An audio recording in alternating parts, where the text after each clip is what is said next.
Okay, yes सरकार, नमस्कार। माहौल जबरदस्त शानदार। आई होप पढ़ाई आपकी मस्त चल रही है एंड सर आपके इन पे रिवीजन अच्छे से हो रहा है एंड आप सारे क्वेश्चंस की प्रैक्टिस भी कर रहे हो। ओके, एक बात सर, जितने भी क्वेश्चंस की प्रैक्टिस आपने अब तक करी है बच्चों, सर ध्यान देना, आप जो वर्किंग नोट लिखते हो, मैंने वैसे लेक्चर्स में बताया आपको, क्वेश्चंस के लेक्चर में, पर फिर भी बता देता हूँ आपस में कि जो आप क्वेश्चंस के आंसर लिखते हो उसमें बुक का लैंग्वेज का जरूरत बिल्कुल भी नहीं है। Right your own language. आप ये ध्यान रखिए कि जो भी आप आंसर लिख रहे हो वो आंसर आपके माइंड में क्यों आया, बस वो लिखने का है खुद की लैंग्वेज में। जो कॉपी चेक कर रहा है एग्जामिनर, उनको ये पता चलना चाहिए कि आपको टॉपिक आता है। दैट्स इट, यही इंटेंट रखिए। मैं कह रहा हूँ बहुत मजा आएगा आपको और आपके मार्क्स बहुत अच्छे आएंगे और आपको कोई भी बुक की लैंग्वेज लिखने की जरूरत नहीं है। ओके बच्चों, चलिए सरकार हम पढ़ते हैं अगला point, section number.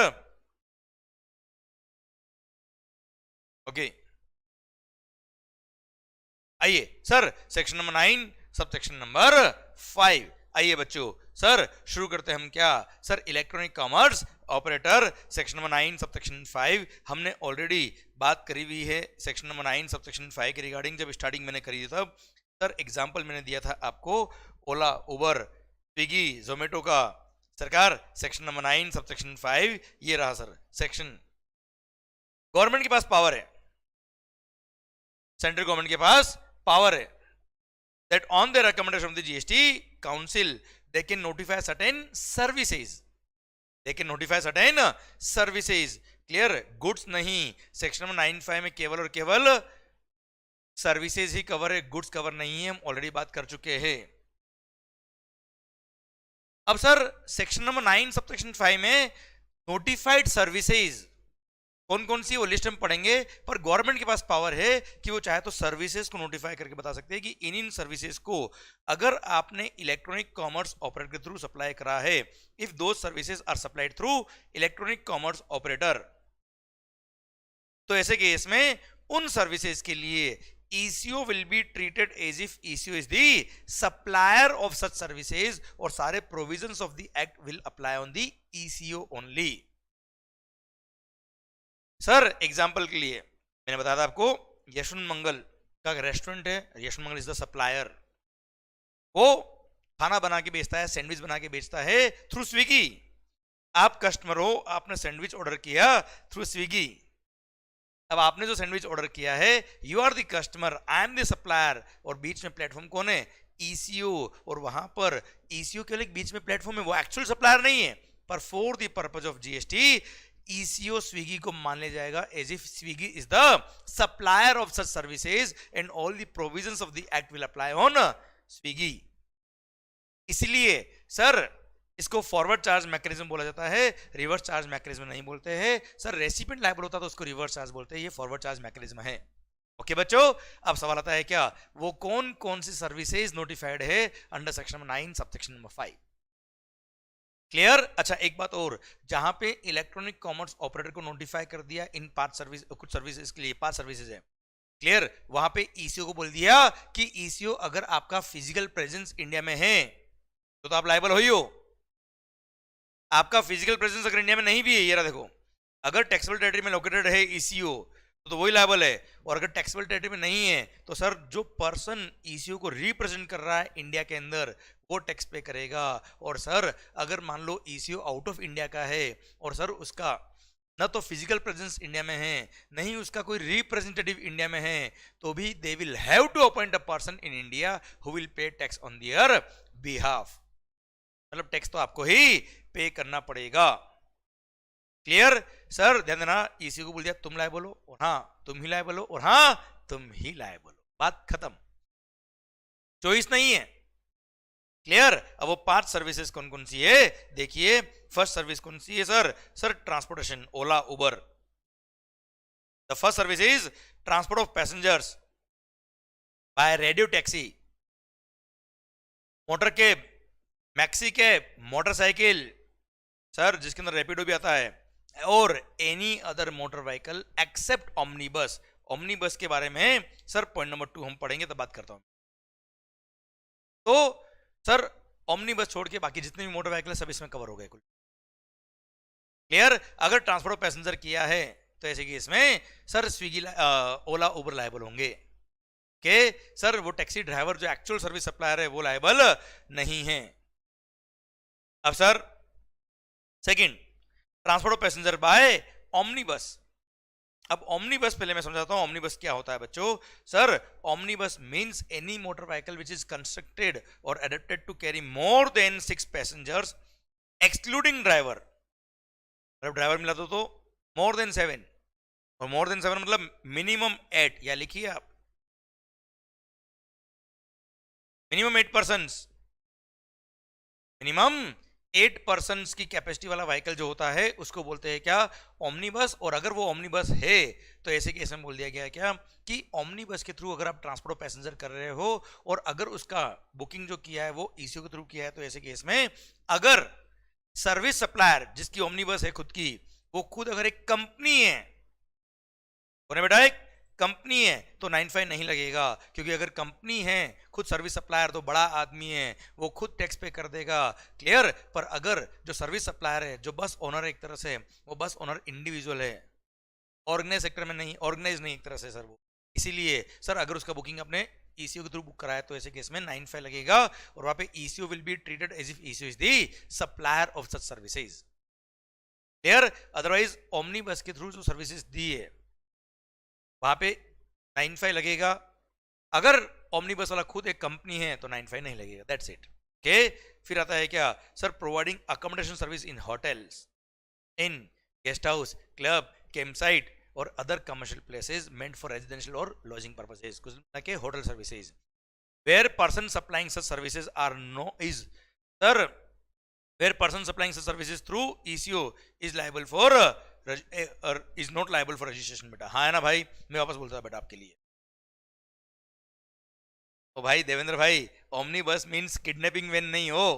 Kidnapping van जो समझ रहे हो ना बेटा, मूवीज में देखते होंगे, क्या वो 8 सीटर है क्या, देखना पड़ेगा अप्रूव्ड सीटिंग कैपेसिटी उसकी कितनी है बेटा। क्लियर। सर पीछे अगर 4 की कैपेसिटी, 2 आगे 6 ही हुए ना यार भाई, फिर भी देखना पड़ेगा एक बार कि उसकी अप्रूव्ड सीटिंग कैपेसिटी कितनी है, लोग कितने बैठते हैं उसमें, एक्चुअली उससे फर्क नहीं पड़ता।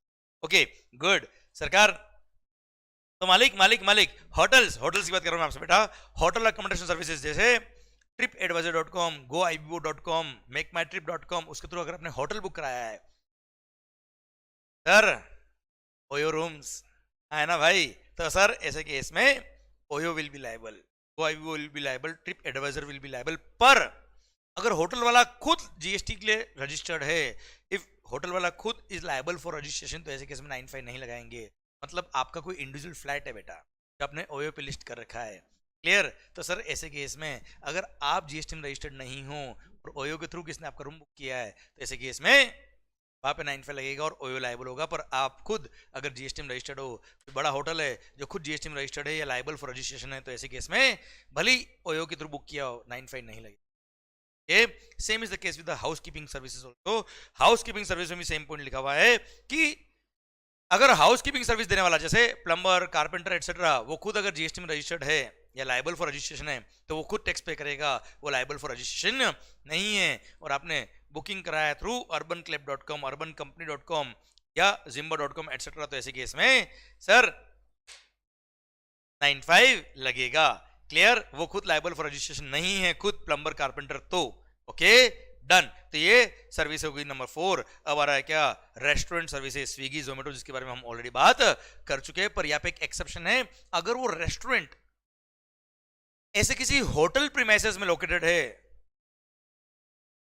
सर, जिसका declare tariff MRP is exceeding ₹7500 per day per day पर रूम।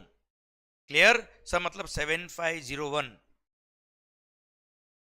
ऐसा कोई होटल है जिसका एक भी रूम का रूम टैरिफ 7501 अगर है, भले एक दिन के लिए क्यों ना हो, उसके बाद भले रेंट कम कर दे ये लोग, तो सर उस होटल के अंदर जो रेस्टोरेंट लोकेटेड है वहां से अगर आपने खाना मंगाया, तो सर वहां स्विगी लायबल नहीं होगा, वहां रेस्टोरेंट ही लायबल होगा। क्लियर। तो सर देखिए, restaurant services other than services supplied by restaurant, eating zone etcetera located at specified premises.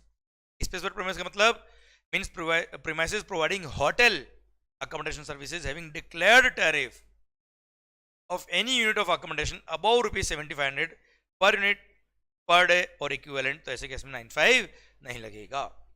Clear? वहां पर 7,501 वाला रूम जो है उस होटल में अगर रेस्टोरेंट है वहां से खाना मंगाया है आपने तो 95 नहीं लगेगा, अदरवाइज सारे केस में 95 लगेगा। क्लियर? डन।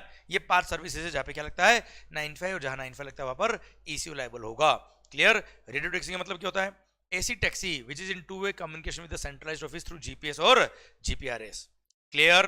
पक्का बच्चों? डन। सरकार ये जो प्रोविजन लगेंगे केवल नोटिफाइड सर्विसेज के लिए, गुड्स के लिए एप्लीकेबल नहीं है, और ये भी 5 सर्विसेज के लिए नोटिफाइड है, बाकी और कोई सर्विसेज के लिए लाइबल नहीं है, 95 नहीं लगता है। क्लियर? और जहां पे ईसीयू लाइबल है वहां पे ईसीयू ही लाइबल है बच्चों। यस या नो? और ECU will be treated as if ECU is the supplier of services. मैं ऑलरेडी बात कर चुका आपसे। आइए सर, ये 95 का प्रोविजन खत्म होता है। अब एक सर्कुलर दे रखा था रिगार्डिंग रेस्टोरेंट। जब रेस्टोरेंट को 95 के स्कोप में लेके आया तो कुछ क्लैरिटी गवर्नमेंट ने दी है। Would the ECOs be liable to pay tax on supply of restaurant services made by unregistered business entities? भाई सैंडविच वाला रेस्टोरेंट वाला रजिस्टर्ड हो या ना हो, सर अगर आपने स्विगी के थ्रू खाना मंगाया है तो स्विगी ही लायबल है, बात खत्म। भले ही वो सैंडविच वाला रेस्टोरेंट रजिस्टर्ड नहीं है, कोई फर्क नहीं पड़ता। Okay, done. Second, can the supplies of restaurant service made through the ECOs be recorded as inward supply of ECOs liable to reverse charge in GST 3B? GST 3B is the return. आप मुझे बताओ sir 95 के case में ECO will be treated as if ECO is the supplier of such services. ECO is not recipient of services, इसलिए reverse charge नहीं बोलते, उसको forward charge बोलते हैं। And sir ECOs will not record them as inward supplies, those are their outward supplies. Clear? Done. फिर sir, would ECOs be liable to reverse proportional input tax credit on his input goods or services for reason that input tax credit is not admissible on restaurant services? Actually तुम्हें पहले समझाता हूँ इसके पीछे background क्या है। Sir restaurant पर rate of tax is 5%। अब 5% रेट ऑफ टैक्स जो किया हुआ है उसमें रेस्टोरेंट्स को आईटीसी नहीं मिलता है। मतलब आप स्विगी जोमेटो को छोड़िए, आप मेरे रेस्टोरेंट पे अगर आएंगे खाना खाएंगे तो ऐसे कि इसमें सर मैं जो बिल पे टैक्स लगाऊंगा वो 5% लगाऊंगा, पर मैंने खाना बनाने के लिए जो भी input service capital goods purchase किया उसको मेरे को कोई क्रेडिट नहीं मिलेगा। क्लियर? तो सर जब क्रेडिट नहीं मिलता तो उसको एक तरह से एग्जाम सप्लाई की तरह माना जाता है। वैसे एग्जाम है नहीं, पर आईटीसी के एंगल से देखे तो उसको एग्जाम सप्लाई मानते हैं। तो पॉइंट आता है क्या, अगर रेस्टोरेंट सर्विस के लिए ईसीओ को लायबल कर दिया, ऐसे eco is the supplier of such services. अब ईसीओ जो 5% टैक्स पे करेगा तो सर ईसीओ को ये मानेंगे कि वो एग्जाम सप्लाई कर रहा है, इसलिए उसका जो आईटीसी वगैरह है उसको रिवर्स करना पड़ेगा? Answer is no. हाँ सर, वापस सुनना, ईसीओ की खुद की आउटवर्ड सप्लाई भी तो है, जैसे ईसीओ खुद की भी सर्विसेज सप्लाई करता है। ईसीओ की कमीशन की इनकम होती है, उस पर 18% जीएसटी लगता है बेटा। ईसीओ को खुद की सर्विसेज के लिए जो नॉर्मल टैक्स पे करना पड़ता है उसको नॉर्मल आईटीसी सारा अलाउड है। क्लियर? मान लो 95 नहीं होता तो भाई आज स्विगी जो कमीशन चार्ज कर रहा है रेस्टोरेंट वालों से, हम लोगों से प्लेटफॉर्म फी चार्ज कर रहा है, उसके चार्ज पे जीएसटी लगता है 18%। अब उसके लिए वो इतना एडवर्टीजमेंट करता है, मार्केटिंग करता है, इतने खर्चे करता है, उन सब पे जो जीएसटी पे किया होगा उसने इनपुट सर्विस कैपिटल गुड्स पे, उन पे जो जीएसटी पे किया उसका सारा आईटीसी ईसीओ लेगा खुद के कमीशन की इनकम की टैक्स पे करने के लिए। अब 95 लगा दिया, उसकी वजह से ईसीओ इज लायबल टू पे टैक्स ऑफ रेस्टोरेंट सर्विसेज।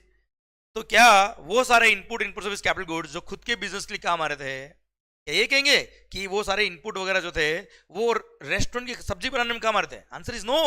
इसलिए there is no need to reverse any input tax credit by electronic commerce operator. Clear? हाँ, ईसीओ जो 5% टैक्स पे करेगा that payment has to be made in cash only. ये 5% जो tax पे करना है through cash ledger ही पे करना है, वो आईटीसी के थ्रू पे नहीं कर सकता है। अब सर रेस्टोरेंट की जो लायबिलिटी आती है सर, उसको जो ईसीयू टैक्स पे करेगा वो पेमेंट करने के लिए वो आईटीसी यूज नहीं कर सकता है, पूरा कैश लेजर के थ्रू ही पे करना है। क्लियर? पर बाकी का जो उसका अदर लायबिलिटीज है, जो खुद के कमीशन पे प्लेटफॉर्म फी पे जो उसका जीएसटी लगता है, उसकी लायबिलिटी को पे करने के लिए वो अपना सारा आईटीसी यूज कर सकता है, उसको कोई आईटीसी रिवर्स करने की जरूरत नहीं है। क्लियर मालिक? सर एक last, would ECO or would restaurant service and goods or services other than restaurant service sold by a restaurant to a customer under the same order be billed differently? Who shall be liable for raising invoices in such case? अब जैसे restaurant पर sir आप मान लो किसी Swiggy से order कर रहे हो साहब, किसी रेस्टोरेंट से। अब रेस्टोरेंट जो खाना बना के बेच रहा है वो तो बेच ही रहा है, आपने मान लो कुछ ऐसा गुड्स भी ऑर्डर कर दिया along with the restaurant service, जो ट्रेडिंग होता है बेटा। जैसे सर चिप्स का पैकेट, वेफर्स का पैकेट मंगा दिया आपने, आया ना भाई बालाजी वेफर्स। अब सर पॉइंट आता है क्या, जो वेफर का पैकेट है वो तो ट्रेडिंग है ना, वो थोड़े उस रेस्टोरेंट ने बना के बेचा है बेटा, वो तो खरीद के बेचा है बेटा। तो सर रेस्टोरेंट सर्विस में क्या आता है, जो कुकिंग करके उसने बेचा है, जो ट्रेडिंग करके बेचा है वो रेस्टोरेंट सर्विस में नहीं आता है। तो ऐसे केस में मान लो आपने खाना ऑर्डर किया और खाना ऑर्डर करने के साथ में कुछ ऐसा गुड्स ऑर्डर कर दिया जो रेस्टोरेंट सर्विस के स्कोप में नहीं आता है। तो सर जो रेस्टोरेंट सर्विस का मान लो बिल था होता ₹750 और 50 रुपए की थी। तो दूसरी गुड्स जो ट्रेडिंग के रेस्पेक्ट में थी, जिसके लिए वो ट्रेडर था, और 750 रुपए की क्या थी, रेस्टोरेंट सर्विस थी। तो सर 750 का जो रेस्टोरेंट सर्विस का जो बिल था प्लस 50 रुपए का जो ट्रेडिंग का बिल था, बिल तो एक ही था बेटा। आपने तो सेम ऑर्डर के अंदर पैसा ये ऑर्डर किया बेटा। अब 95 लगता है केवल इस पर, क्लियर, इस पे 95 नहीं लगता। तो ऐसे केस में क्या होगा, ECO will be liable to raise invoice and make other compliance only on this service. Clear. तो सर 95 जो लगेगा वो 750 पे लगेगा। 95 जहां लगता है वहां पे ECO is the supplier of services, तो उसके लिए बिलिंग भी कौन रेज करेगा, ECO ही बिल रेज करेगा। हाँ 50 रुपए का जो है माल, उसके लिए रेस्टोरेंट जो है वो नॉर्मल ट्रेडर है, वही सप्लायर माना जाएगा, वहां पे 95 नहीं लगता बेटा। तो सर इसके लिए restaurant will issue the invoice और इसके लिए ECO will raise the invoice. 50 रुपए पे टैक्स पे करने के लिए लायबल कौन है, रेस्टोरेंट। 750 पे टैक्स पे करने के लिए लायबल कौन है, ECO। ओके मालिक, डन। और हाँ ध्यान रखिएगा, जहां पर 95 लगता है वहां TCS नहीं लगता है। TCS हम आगे पढ़ेंगे, TCS नहीं लगता जहां 95 लगता है। पर सर अगर 50 रुपए पे 95 नहीं लग रहा तो वहां TCS जरूर लगेगा, वो हम आगे डिस्कस करेंगे। Clear. So other than restaurant supplies होती है, I repeat, other than restaurant supplies होती है, उसके लिए नॉर्मल सप्लायर ही लायबल होगा, वहां पे 95 नहीं लगता और वहां पे TCS के प्रोविजन लगेंगे। पर जो रेस्टोरेंट वाला पोर्शन होगा उस पे 95 लगेगा, उसके लिए ECO ही बिल रेस करेगा और सारे प्रोविजन ECO पे लगेंगे। और 50 रुपए वाले ट्रांजेक्शन पे ECO के प्रोविजन नहीं लगेंगे, वहां नॉर्मल TCS के प्रोविजन लगेंगे। इसी के साथ भारत माता की जय। इसी के साथ ये पूरा सेक्शन नंबर 9 सब सेक्शन 5 भी खत्म होता है अब, और इसी के साथ ये पूरा चैप्टर, ये पूरा टॉपिक भी खत्म होता है अब। I think all is well, clear, done. इसी के साथ भारत माता की जय, ये चैप्टर खत्म होता है अब। जो गूगल ड्राइव में बच्चे हैं उनके लिए लेक्चर ये स्टॉप कर रहा हूं, क्लियर। जो लाइव में उनके लिए कंटिन्यू कर रहा हूं, और सर ये क्लिप कट करके अगला लेक्चर अगले चैप्टर से हम शुरू कर रहे हैं बेटा। भारत माता की जय।